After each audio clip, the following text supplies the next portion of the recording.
नमस्कार, स्वागत है आपका वी टाइम न्यूज पर और आपके साथ मैं हूं पहली चौहान। बढ़ते हैं खबरों की ओर।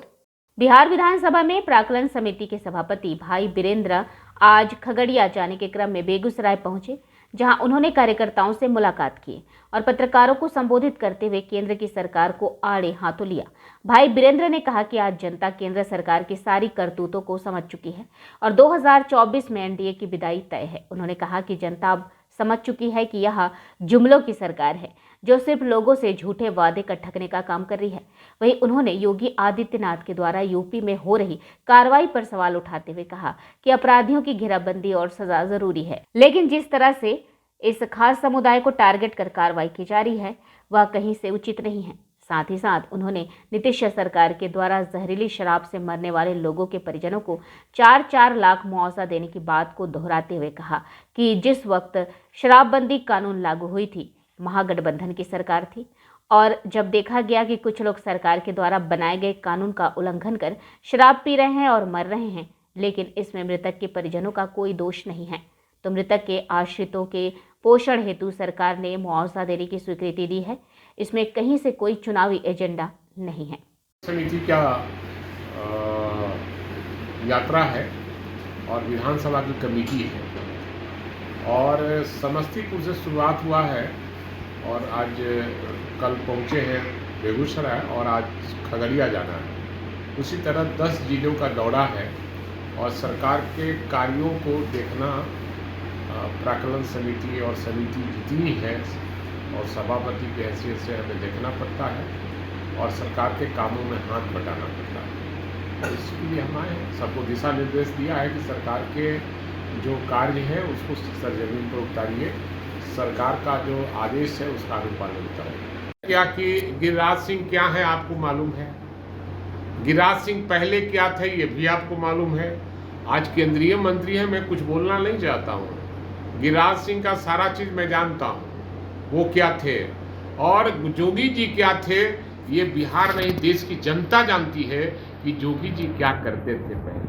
पहले अपने आप को सुधारे लोग और बदले की भावना से हम अपराधी के खिलाफ हैं, हम जितने भी अंडरवर्ल्ड के लोग उसके खिलाफ हैं, लेकिन चिन्हित कर एक संप्रदाय के लोग पर कार्रवाई नहीं करनी चाहिए, अपराधियों पर कार्रवाई करनी चाहिए, संप्रदाय पूछकर उस पर कार्रवाई नहीं करनी चाहिए। दबाव हम लोग का भी पहले से था कि जो लोग भी मरे हैं और ठीक है सरकार के कानून का उल्लंघन उन लोगों ने किया, उनकी जान चली गई तो उनका परिवार तो कोई ये काम नहीं किया है, लेकिन उसके परिवार के पोषण के लिए, भरण पोषण के लिए सरकार ने नियम बनाया कि 4 लाख रुपया उन लोग को अनुदान के रूप में दिया जाएगा।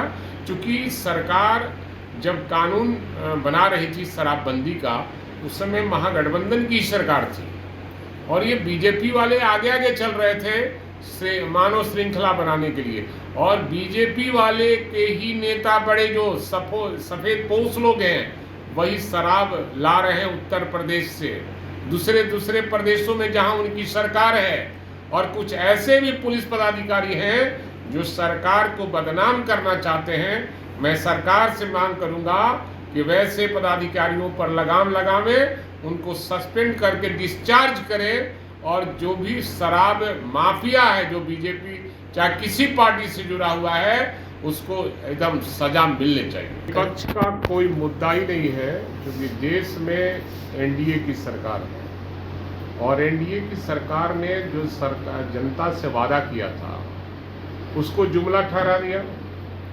14 में जब चुनाव हो रहा था लोकसभा का, तो उस समय माननीय अभी के प्रधानमंत्री ने घोषणा किया था कि मेरी सरकार आएगी, मैं बेरोजगारों को 2 करोड़ हर साल नौकरी दूंगा, किसानों के खेतों में पानी दूंगा, उनके उपज का उचित कीमत देने का काम करेंगे, लेकिन कोई काम नहीं हो पाया। आज देश का जो पैसा है, आम आवाम का पैसा, वो अडानी के हाथों ये गिरवी रख दिए देश को, देश की संपत्तियों को उनके हाथों बेच रहे हैं। हवाई अड्डा हो, रेलवे स्टेशन हो, जहां हम लोग जाते थे पहले वेटिंग रूम में, उसमें भी पैसा लगता है वेटिंग करने के लिए। अब बताइए देश में ऐसी सरकार जो देश को लूटने आया है, ये जैसे देश को पहले लूटने आया था गजनी। गजनी नाम सुने आप इतिहास में? गजनी आया था भारत में तो लोग समझा कि राज करने आया है। राज करने नहीं आया था, वो देश को लूटने आया था। सब मंदिर का जितना भी सोना चांदी सब लूट कर चला गया यहाँ से।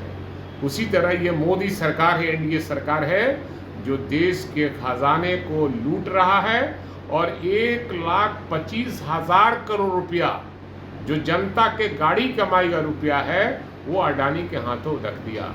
ऐसे कितने लोग हैं जो एक प्रदेश के रहने वाले हैं, जो देश का चाहे वो चौकसी हो, चाहे इस तरह का कई ऐसे लोग हैं जो देश का पैसा लेकर भाग गया, लेकिन ये सरकार उसकी मदद कर रही है। उसको सजा देनी चाहिए तो मदद कर रही, इसलिए विपक्ष यहाँ है ही नहीं। यहाँ विपक्ष नाम का चीज़ है ही नहीं। बिहार में महागठबंधन की सरकार है और लोगों ने महागठबंधन को मैंडेट दिया है और आने वाला 2024 में यहाँ से एनडीए का सुपरा साफ हो जाएगा और देश से भी मोदी का विदाई होना तय हो गया है। सारे विरोधी पक्ष के लोग एक मंच पर आ रहे हैं और सबका एक ही नारा है कि बीजेपी भगाओ, देश बचाओ, क्योंकि बीजेपी का मतलब है बड़का झूठा पार्टी। ये रोज वादा करेगा और रोज वादा खिलाफत काम करेगा। देश को लूट लिया मिल के हुस्न वालों ने, उजला उजला बाल और उजड़ उजड़ दाढ़ी वालों ने। वी टाइम न्यूज़ के लिए बिहार बेगूसराय से नबी आलम की रिपोर्ट।